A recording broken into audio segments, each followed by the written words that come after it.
Welcome to our first brown bag lunch meeting of the year. Today we are joined by Livia Vanaver, who is a board member of Mountain Laurel Waldorf School, but also was one of the founding families, one of the first families. I'm going to hand it over to Livia. I will let her introduce herself and then dive right into speaking about the origins of Mountain Laurel and what Waldorf education has given to her family, and maybe even continuing on to what she hopes the legacy of her building is. Thank you so much. For those of you who don't know me, I'm Livia Vanaver, and I have a dance and music company called the Vanaver Caravan. We moved to the Hudson Valley in 1973 and to the New Paltz area in 1974. When our oldest son, Elijah, was 4 years old, at that time, you know where SUNY New Paltz is? The part that faces the Hasbrook Field, that part was the campus school.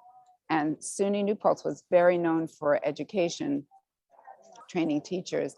And that was a fantastic school that so many of the kids who I now know, who grew up in the area and who I'm still close with as adults, went to the campus school. That school was closing.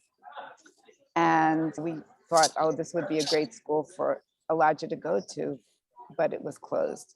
So I made a sign that said, looking for alternative education, call this number, with little fringes on the bottom of the sheet. We put them up in health food stores and all the stores in town.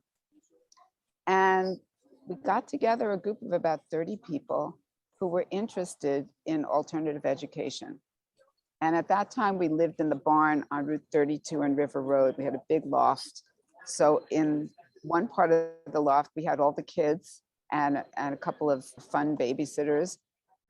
And the parents would meet in the living loft and really speak about what we were looking for our children. After meeting for a few months, I decided to invite the headmasters of about 6 different schools to come and do 20-minute presentations, and we would all be there. They could, bring brochures about their schools and everything. One of the people who came was an anthroposophist who lived in Kingston, and he talked about Waldorf education.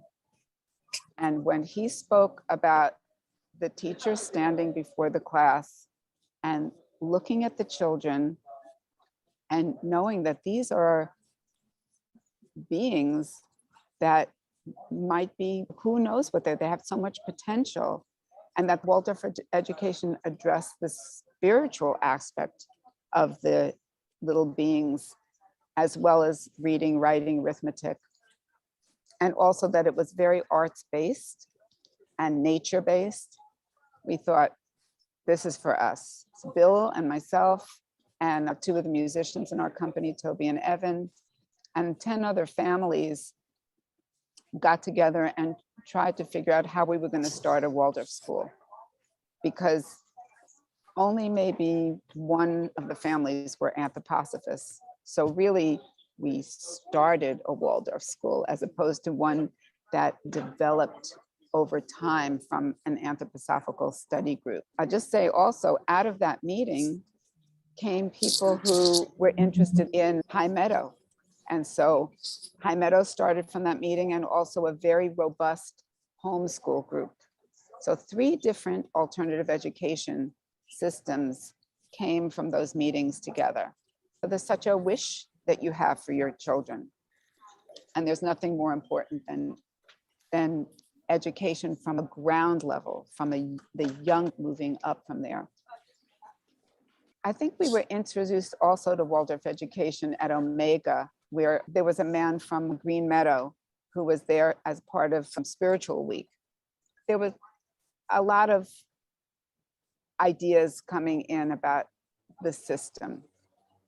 And we had to look for a teacher. We had to start with nursery kindergarten. We had a house on North Oakwood Terrace, and the bottom floor became the nursery kindergarten. And the top floor was for our first teacher and his wife and his young daughter. And I'm so happy that Eric Gidzig is here on the call today because I'd love you to just give some background, Eric, if you would, about what it was like and how you were approached and why you came. And I think that will give everybody a good entree into the rest of the story. It was a very interesting beginning. It was quite a beginning. I was invited to come up and speak to the parent, and I was invited to come several times, and I spoke with them. I also spoke with other groups within the community. It was really interesting listening to you just now, Livia, because you filled in some blanks for me that I was not really aware of that happened before I came. I had been teaching at the Rudolf Steiner School in New York City, which is the oldest school in the United States. And suddenly I found myself at the newest school in the United States, teaching kindergarten, a mixed age group, 3.5-year-olds through 5.5-year-olds. My family lived, Livia explained that the downstairs was the kindergarten, but actually my kitchen was adjoining that room.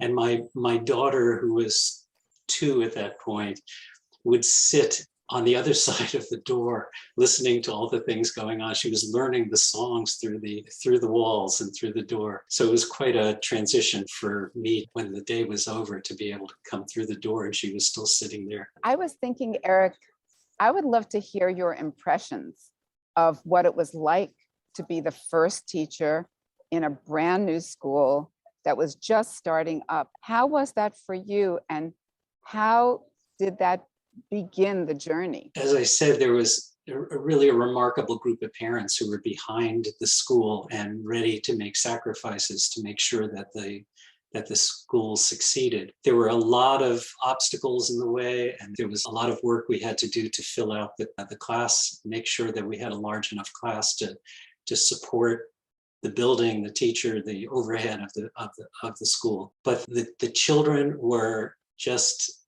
remarkable. It was like it was that they had found each other, and these very strong bonds were established with the children. There was a lot of outreach that we needed to continue to do as the school year was going on. So I did a lot of speaking, a lot of being interviewed. I have a couple of articles that maybe at some point I can hand over to the school that report on the foundation of the school and what was going on in the classroom. It was tough. It was really tough going. I mean, my role as teacher was, of course, primary, but if the toilet was leaking, I had to fix the toilet for the children.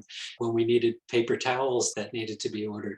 So it was really, we were starting from almost nothing except for all this goodwill. But little by little, each year the school got stronger and began to grow, and it's so wonderful to see what it's become now, and I'm looking forward to reconnecting as much as I possibly can.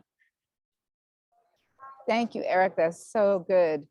And Patricia, being as part of the administration, you'll appreciate the fact that there was no administration. Eric was the administration and the teacher, and there wasn't anything else except this incredible group of 12 families who really wanted this, and also some support from a few people in the community who were anthroposophists, people like Bill Bloom, who you still see his woodwork in the kindergarten, the little gnomes, the doorway that you walk through when you go into the kindergarten.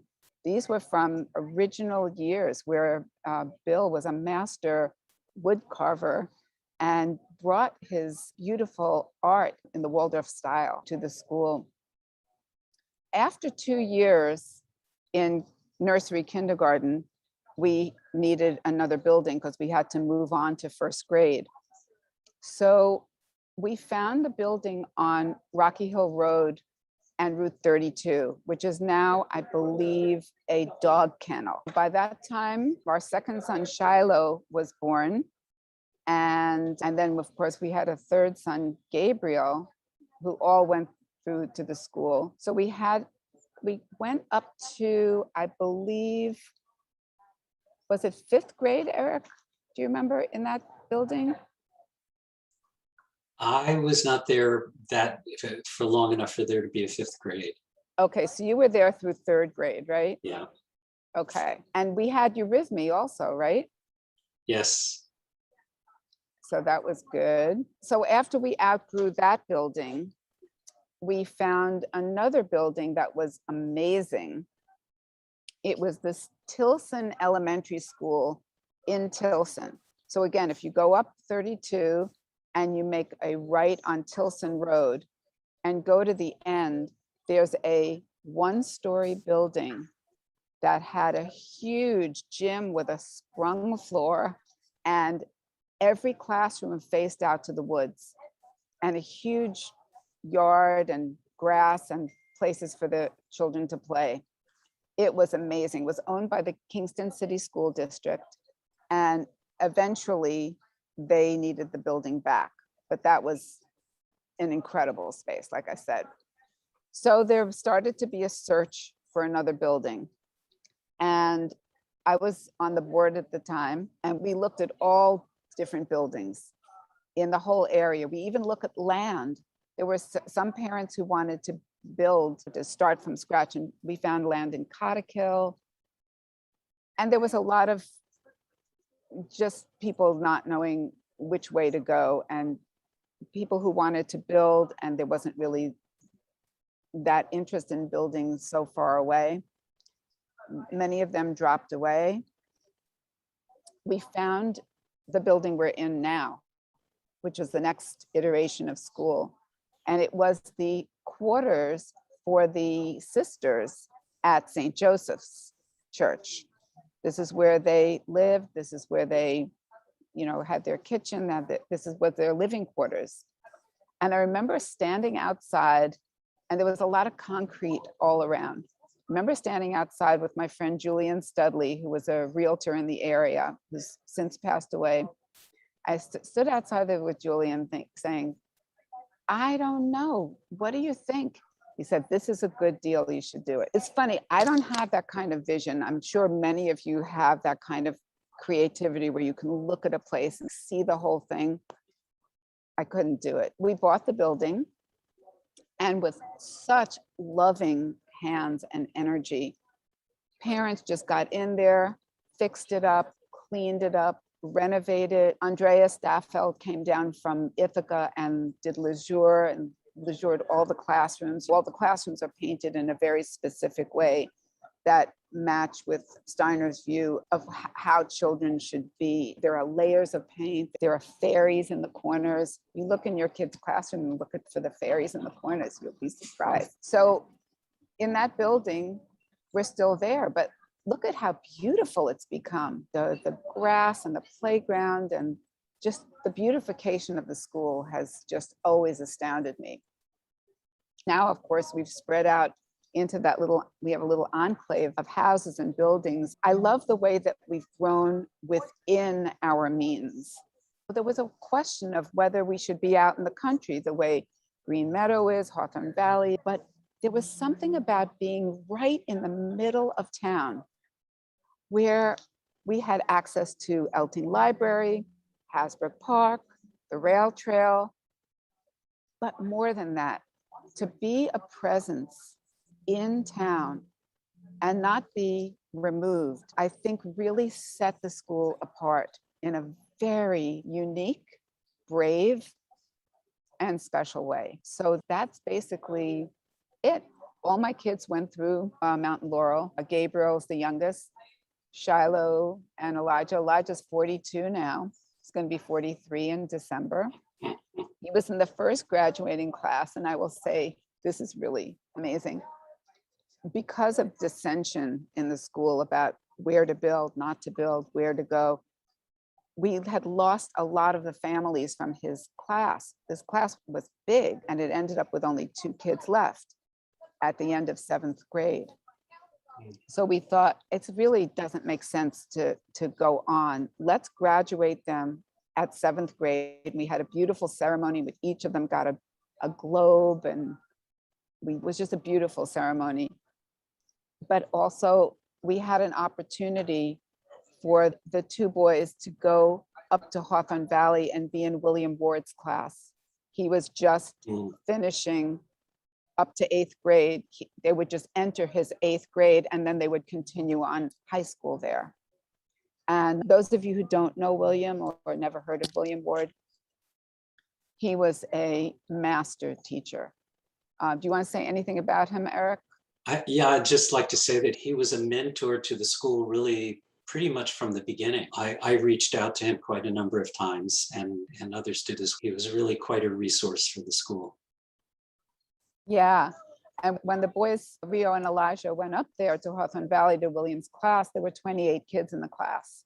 So that made it like a whole other experience of Waldorf education for them. And then to be able to go through high school, I really think that Waldorf education prepared, I got to know a lot of the kids in class, but especially I have to say Elijah really prepared him for life in such a profound way. And I'll say that for all of my kids. We used to have a saying, Waldorf education, Mount Laurel doesn't prepare you necessarily for high school, but it prepares you for your life, preparing you for your life. It's easier to like get your chops, get a couple of tutors and just go into high school, but to prepare you for life is so profound. And to really have the values that we wish for for our children, not the superficial values, but the real deep values, I think is one of my biggest takeaways. I'm so happy that we went with Waldorf education.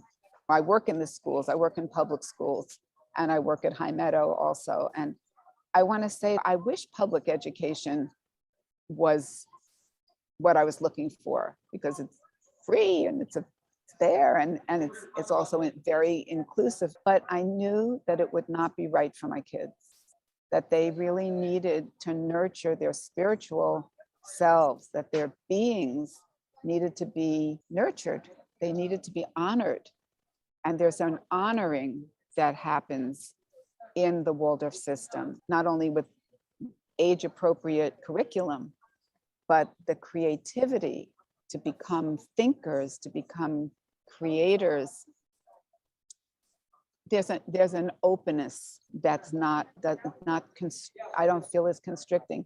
Sure, there's a structure. It's not like it's not structured, but there's an opening that I've always seen. What's coming to me right now is I really have to thank Judy Jekyll right now, who was pretty much the head mistress of the school for many years. And she so much was a keeper of the spirit of the school, as far as I can see. For years, many years, I taught my after-school classes at Mountain Laurel, starting in the Tilson School gym, where we had so much space to dance across the floor. And then coming to Mountain Laurel, we built the floor in the community room because it was just concrete. So we built a sprung floor on big rubber bumpers so that the children could have eurythmy and we could have our dance classes there. I just feel like the school is a being that's part of my psyche still. I was so happy to rejoin the board this year during COVID and just do whatever I can to help it become a place where other children and new families can flourish, can really thrive. It's a brave little school, and we have gone through lots of stuff, so much crisis.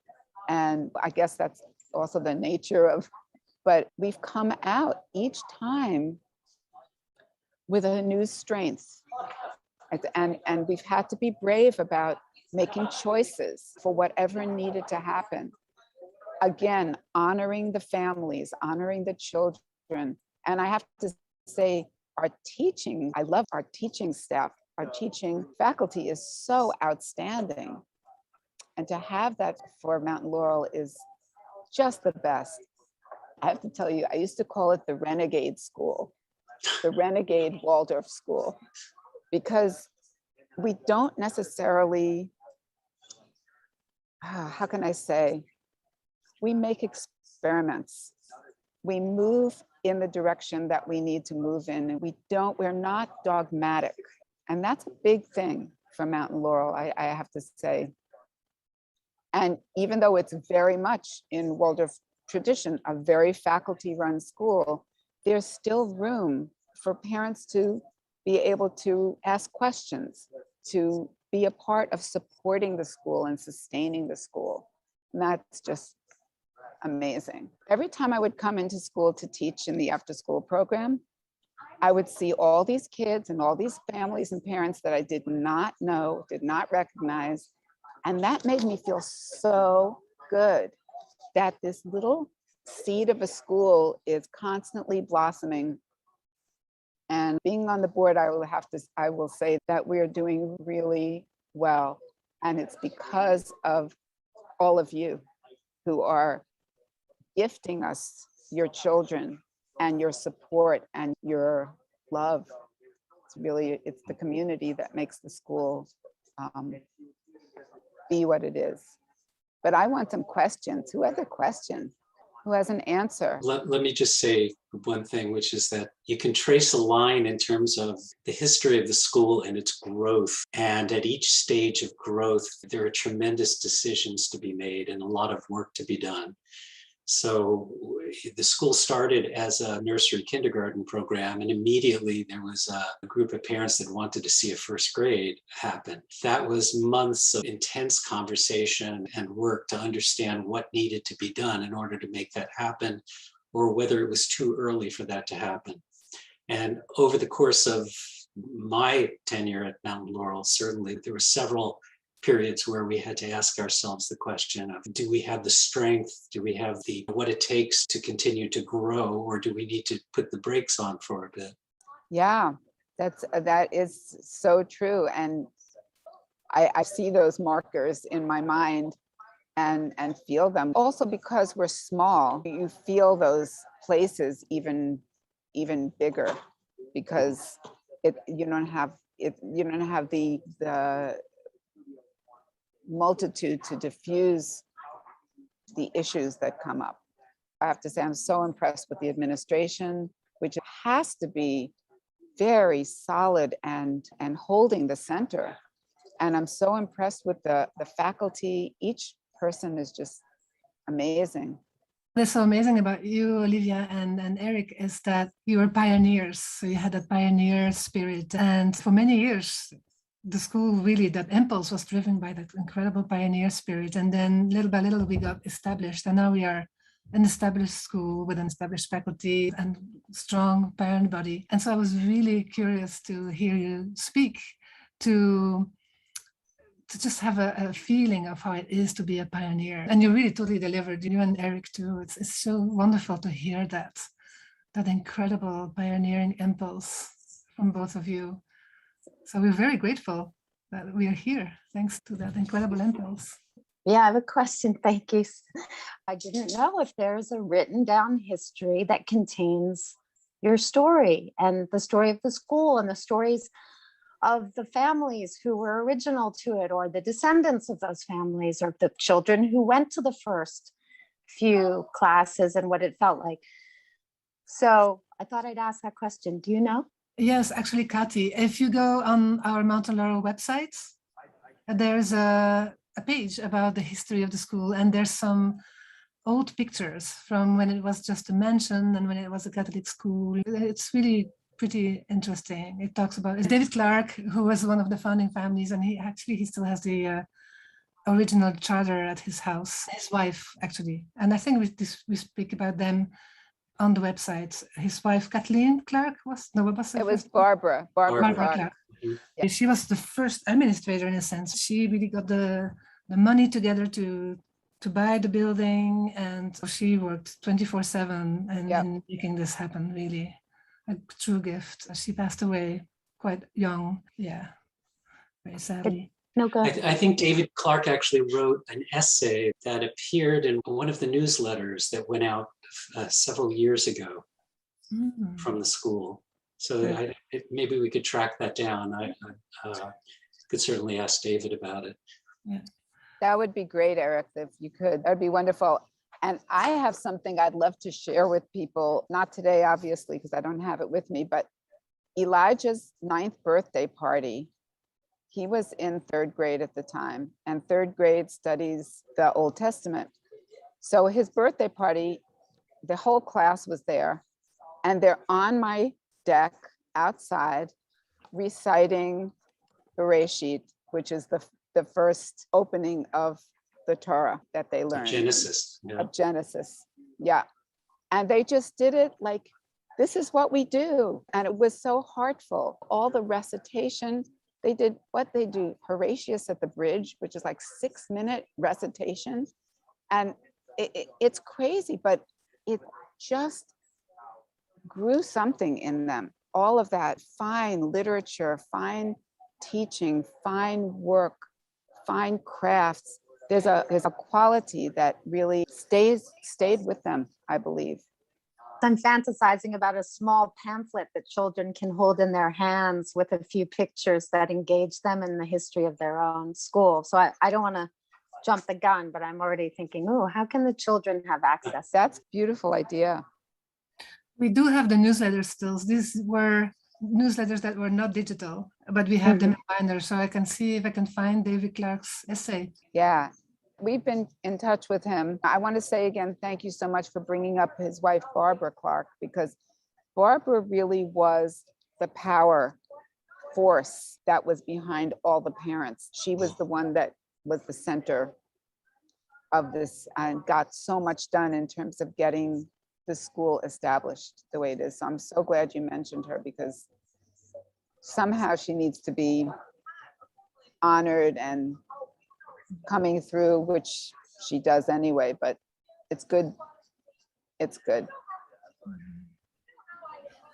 A wonderful person to speak to about the history of the school is also, of course, Judy Jacob. She has she's a great storyteller too. I worked for many years with Judy, and this is how I know a lot about the history of the school. She just regales you with stories and wonderful memory. And she has contact with most of these people still that you mentioned, Livia, and you too. Wonderful. So good. Good. Well, we're around if people have other questions that you didn't think of today. I'm happy to speak with anybody. Eric, do you have anything else to say? Let me just say one thing, because you were talking about the third grade. I have been a nursery and kindergarten teacher for 35 years. I had to step in to take over the third grade at Mountain Laurel when the teacher of the second grade, during that summer, she gave birth and she was not really able to take the class into third grade. And that was a really humbling experience, but it really made me understand in a deeper way the wisdom that's behind the curriculum of the Waldorf school that Rudolf Steiner left as a kind of blueprint for moving forward. There's a connection with the Old Testament, but really what the third grade curriculum does is it makes children pay attention to the basic needs of humanity, building understanding about food. And we took the kids to the farm up in Harlemville, understanding that you need a roof over your head. And we built a playhouse together on the property at Rocky Hill Road at that time. As you move through the curriculum over the years, and most of you probably already know this, but it really talks to this stage of development that the children are at in a very remarkable way. I'm so happy that the school has gained strength over the years and has built to what it is now. And Livia, thank you for everything that you brought to that, to the school. I love the little school. She is a being. She is a being unto herself. And we are all invited to be part of her life and to help make her life what it is. I really always saw her that way. And I always speak about her for some reason. It's a she. I've always had this dream of children loving to come to school, and they do. They love it because it is there to embrace them. There's a real embracing and love of learning, love of being, love of connecting with nature and with each other and with the history of the world and where we are now and where we're going. I just think it's such great preparation for life. I'm so happy to meet all of you. Wow, so good, really good.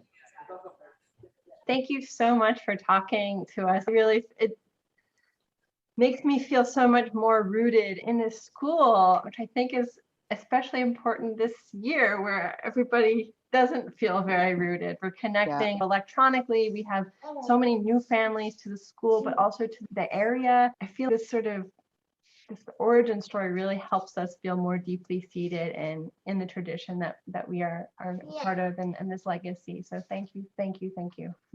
You're welcome. And I was thinking with the closing verse, if you just say the line after me, it's just a beautiful way that we often open a meeting or close a meeting. And this would be so nice. One of my favorite Steiner quotes. You'll know this one, Eric. The healthy social life is only found when in the mirror of each human soul, the whole community finds its reflection. And when in the community, the virtue of each one is living. So good. Thank you, everybody. So good to see you. Thanks, everybody. Thank you for organizing, Kate. My absolute pleasure.